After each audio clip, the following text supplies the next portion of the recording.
In Pittsburgh, weatherman Phil tells his viewers that the oncoming blizzard will not make it to western Pennsylvania, home to the nation's older Groundhog Day festival. This will be the 4th year that Phil will be covering that event. He is a lot of fun and energetic on camera, but once the recording is done, he reveals his true colors. Phil believes that this little news station is beneath him and doesn't get along with his employees. The new team heads to Punxsutawney on February 2nd. Phil continues to gripe about the festival, saying it's idiotic. His producer Rita thinks it's very cute, so Phil judges her for it. When they arrive at the hotel, Phil immediately announces that he can't stay there. He stayed there 2 years ago and didn't like it, but Rita had foreseen this and had arranged him a bed and breakfast. When she asks him to join them for dinner, Phil says no and insults the way they eat before leaving. After that, Rita and cameraman Larry mock him attitude. The next morning, a bedside clock strikes 6 with a song "I Got You Babe." Phil gets ready for work while ignoring the radio hosts, who say that the blizzard will come to Punxsutawney. When Phil leaves his room, a man tries to chit-chat about the weather, so Phil gives him a sarcastic answer to get rid of him. The manager attempts to talk in the dining room as well,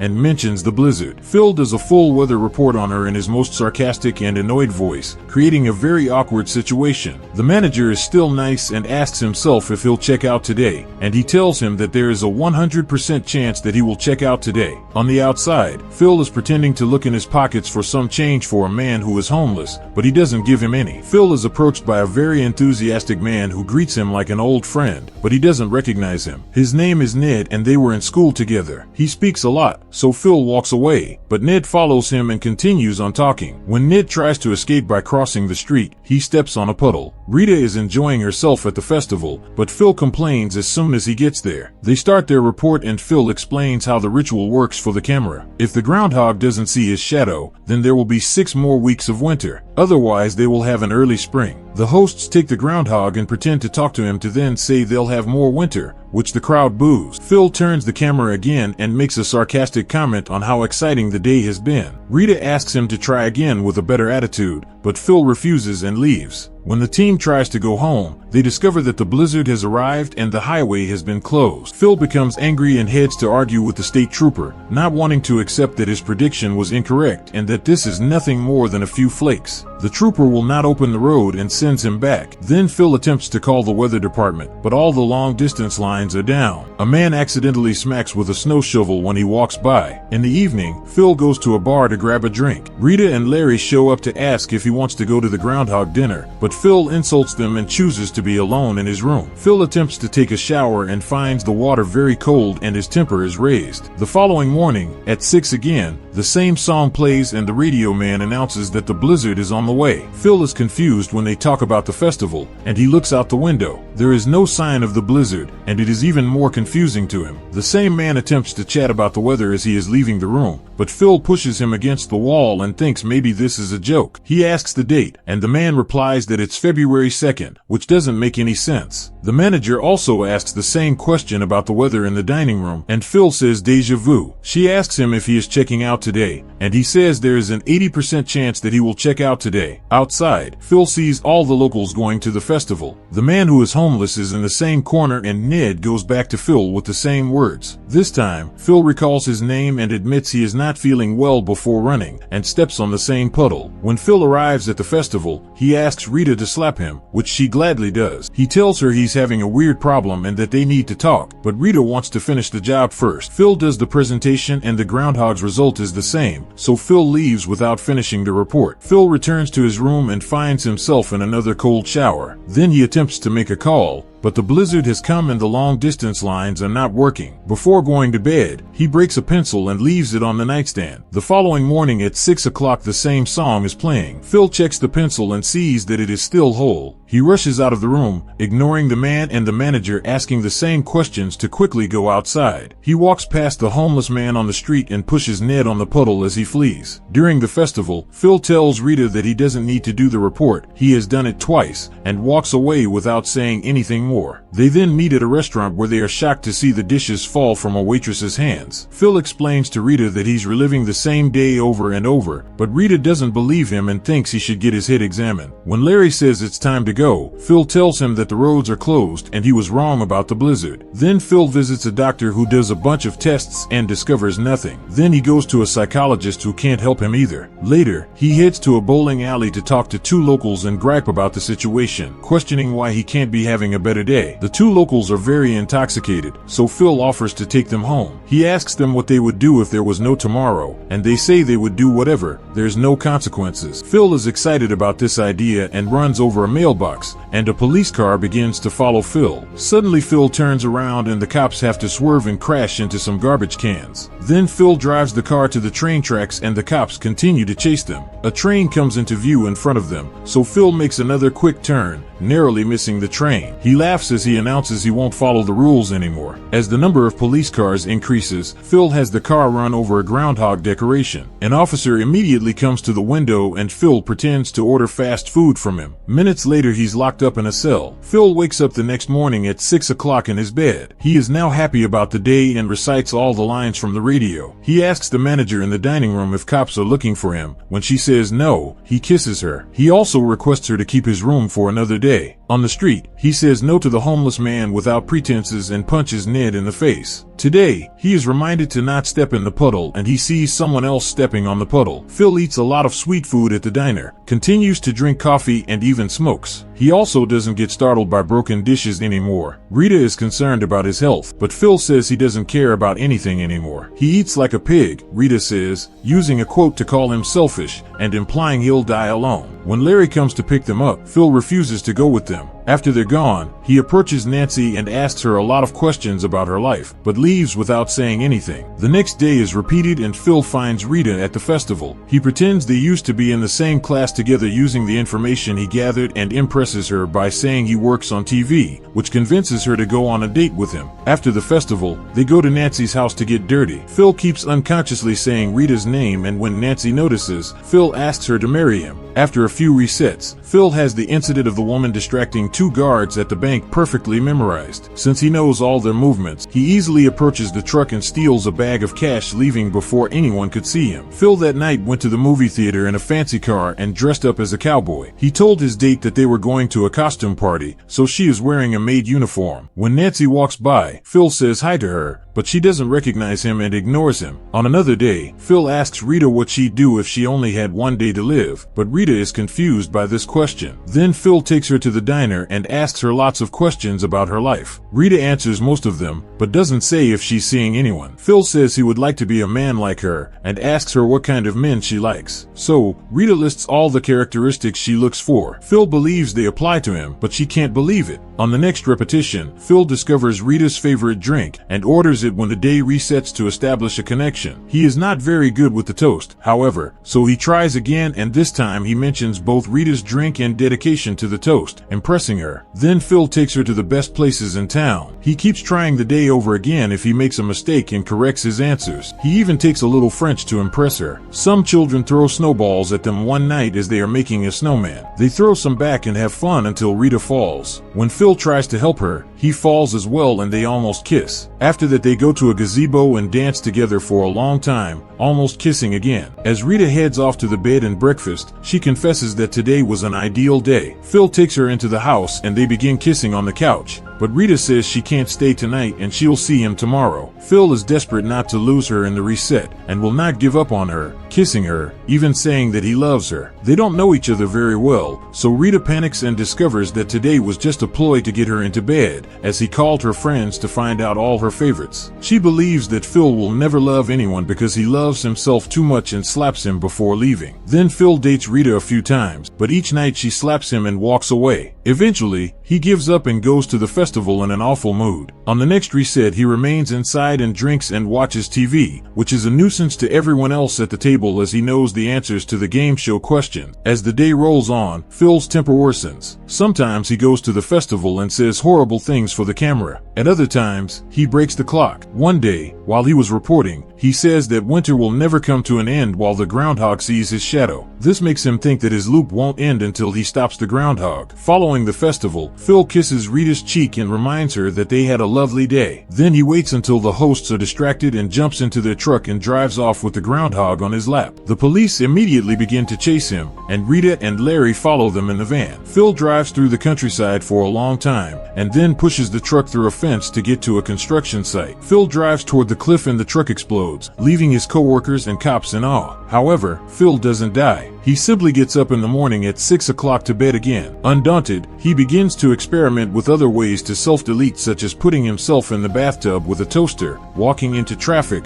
or jumping from a building, etc. Phil eventually gets tired of this and tells Rita the truth, that he's a god. Of course, Rita doesn't trust him, and he takes her around the restaurant and gives her details about each person in the restaurant. When Rita calls it a trick, Phil predicts the falling dishes. Now Rita is worried and asks herself if he knows everything about her as well. Phil gives her a lot of information about her and writes a sentence, and that's exactly what Larry says when he picks them up. Rita finally trusts him and tells him she'll spend the day with him just to see what happens. At night, the two are playing cards with Phil in his room. He has shot so many times that he has learned to shoot with perfect aim. Phil is sad that tomorrow Rita will forget about this and think he's a jerk again, but Rita thinks he should see this as a blessing and not a curse. She wants to wait until 6 o'clock to see what happens. However, she ends up falling asleep cuddling him. On the next reset, Phil decides to take Rita's advice and says how much he loves her. Phil kisses her cheek and says how much he loves her. After giving all his pocket money to the homeless man, he shows up at the festival with coffee and pastries for his team. When he has finished his work, he begins to do more intellectual work, such as reading thick books and learning to play the piano. In the morning, Phil is more friendly with the guy in the corridor and even chats back. He takes up hobbies, and thanks to all the repetition, he becomes a great piano player and learns how to make beautiful ice sculptures. When he next meets Ned, he hugs him and tells him that he missed him. So, Ned flees in terror. One night, he sees the homeless man shivering on the street and takes him to the hospital. Unfortunately,